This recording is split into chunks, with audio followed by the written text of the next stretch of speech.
I did a video, can you buy an 80s sports car for under $3,000? And this car won against a Mazda Miata, and really the only reason it won is because I paid $2,000 for it.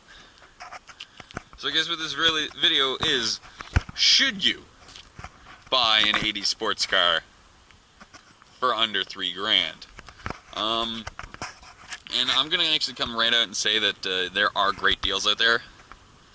So don't just throw away your $2,000 on a Honda Civic, because you can actually get a car like this if you get out there and look. The problem is, however, every now and then you come across a car like this one that fucks you. And I'm going to go through all the reasons why you should absolutely not buy an 80s sports car for $2,000. Number one, let's start small. This headlight pops up, doesn't pop down.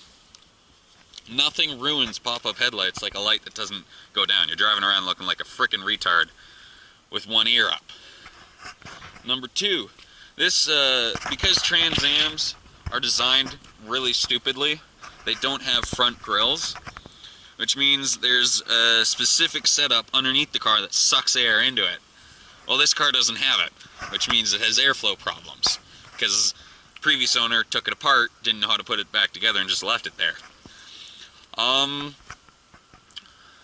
Number two, all the work underneath the hood was done by the owner in his garage, so it's all done like shit. All the electrics fuck up, everything is nasty and dirty, there's a total mess under there. You've got wires dangling next to the fan. Another thing, it takes a lot of little work. Like, I had to install wipers, a wiper motor, all this little shit just to get it legal. Big one, there's no fucking radio in the car. That sucks, not having a radio. Another thing, the guy ripped it out to put in his own radio and then didn't know how to do it, so just left it like that. Big thing, this car was painted by the owner, so there's a little fuck up. There's a little fuck up. There's some fuck up. There's a whole bunch of itty bitty chippy fuck ups. Some fuck ups up there. Paint's going bad there. There's another thing. The guy tried to do his own body work so the door wouldn't actually open. I had to fucking break this part. I had to pull this entire fender off so I could get to the door to open the door, and then I had to move the fender forwards. There's more paint fuck ups. Paint chip. There's some paint chips. Big ass paint chip. That's peel. More paint chips. Paint chips and some rust. This thing fell off. The cap here fell off within like 2 weeks of me buying the car. And those are just the little ones.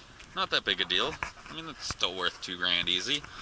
Now, the problems come in when about 2 weeks after I bought the fucking car, transmission blew.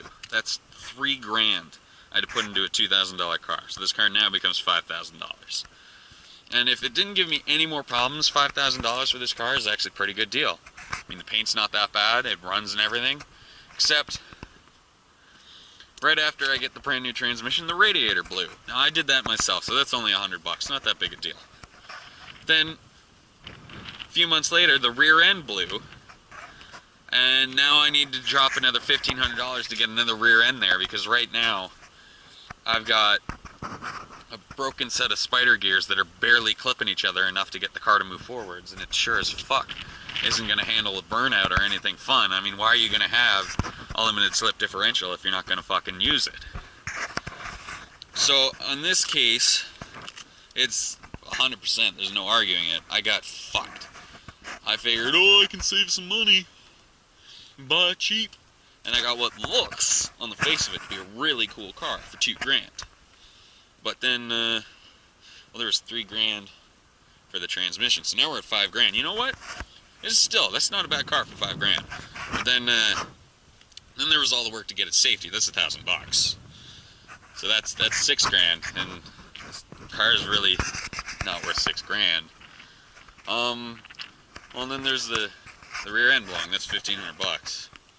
So now I'm at $7,500, and this is not a $7,500 car. It doesn't have a radio. Here's another $500.